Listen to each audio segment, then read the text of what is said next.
Episode 45. Keputusan Zhang Yang.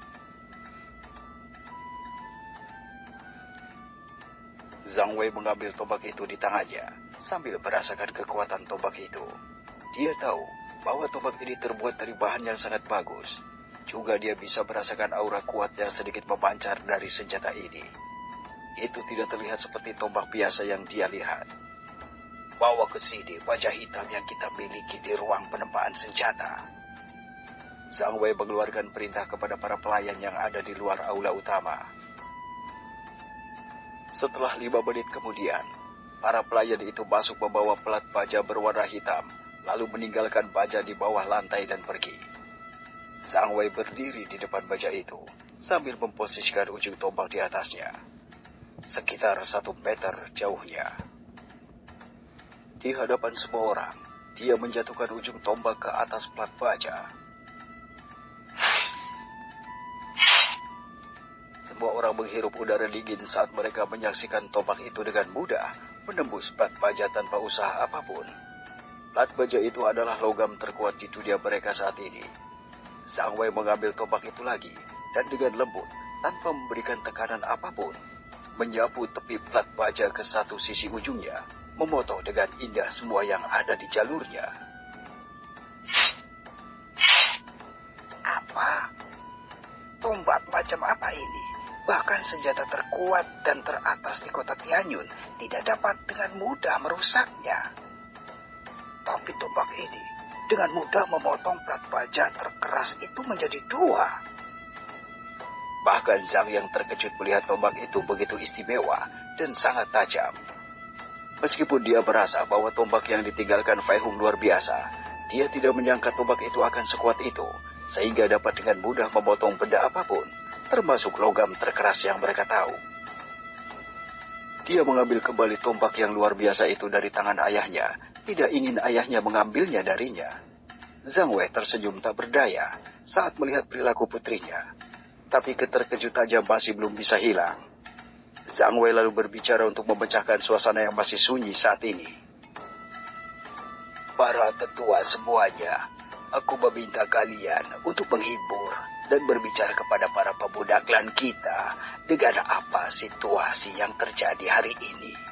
Aku yakin banyak dari mereka pasti trauma dan takut dengan kejadian ini. Jadi, aku ingin kalian berbicara dengan mereka. Para tetua mengangguk sebagai jawaban. Hari ini benar-benar hari yang sangat mengejutkan mereka. Zhang Wei lalu berbalik untuk melihat putrinya, dan sebelum dia bisa mengatakan apa-apa, dia kembali terganggu oleh suara Zhang Yang. Ayah, aku tahu siapa yang ingin aku nikahi. Mata Zhang Yang bersinar seperti bintang yang bercahaya di tengah malam. Zhang Wei tertegun selama beberapa detik sebelum membentuk senyum lebar dan berkata, benarkah? Jadi, siapa pria itu? Apakah itu Zhang Bing?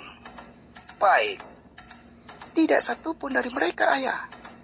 Perkataannya langsung dipotong oleh putrinya. Zhang Wei tidak perlu menunggu untuk mendengar apa yang ingin dikatakan putrinya. Yang aku inginkan menjadi suamiku adalah pemuda yang menyelamatkanku. Zhang yang berbicara dengan keras, ingin semua orang mendengar keputusannya dengan tegas.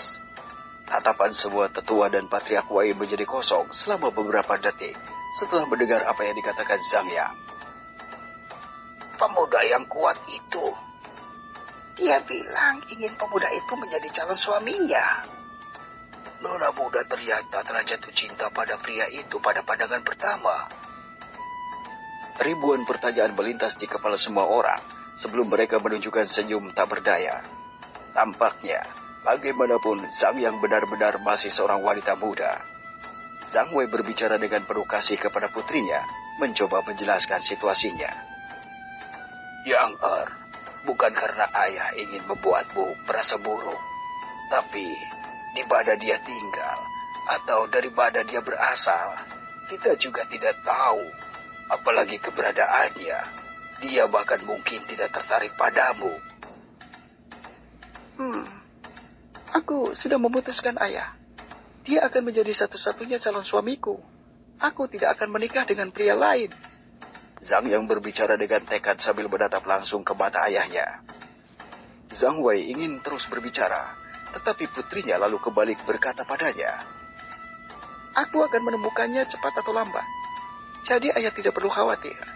Dia tidak akan bisa bersembunyi dariku." Zhang Wei mengamati kekeras kepalaan putrinya dan tahu bahwa begitu dia mengambil keputusan, dia tidak bisa lagi mengubah keputusannya. Zhang Wei menghela nafas melihat putrinya dan berpikir sendiri. Tetapi, memiliki pemuda yang kuat itu sebagai menantu tidak buruk kan? Bahkan klan Zhang, kami bisa menjadi keluarga terkuat di benua ini. Zhang Wei memikirkan apa yang seandainya itu bisa terjadi di masa depan. Jika pemuda itu memasuki keluarganya, keluarga Zhang akan memiliki dukungan yang kuat. Patria Wei berpikir jauh sebelum dia berdiri dan memberitahu putrinya. Tidak apa-apa kalau kau sudah memutuskan hal itu, Yang Tapi pertama-tama, kau harus menstabilkan kekuatanmu sampai kau dapat mengontrol kekuatan di dalam tubuhmu dan memahami besarnya kekuatan yang kau miliki sekarang. Kamu harus berlatih selama beberapa hari ke depan. Zhang Yang mengangguk dengan senyum cerah saat dia berlari keluar dari aula utama. Zhang Wei tersenyum melihat perilaku putrinya. Setelah memberikan arahan kepada para tetua, dia langsung pergi untuk menemui tuan kota secara pribadi.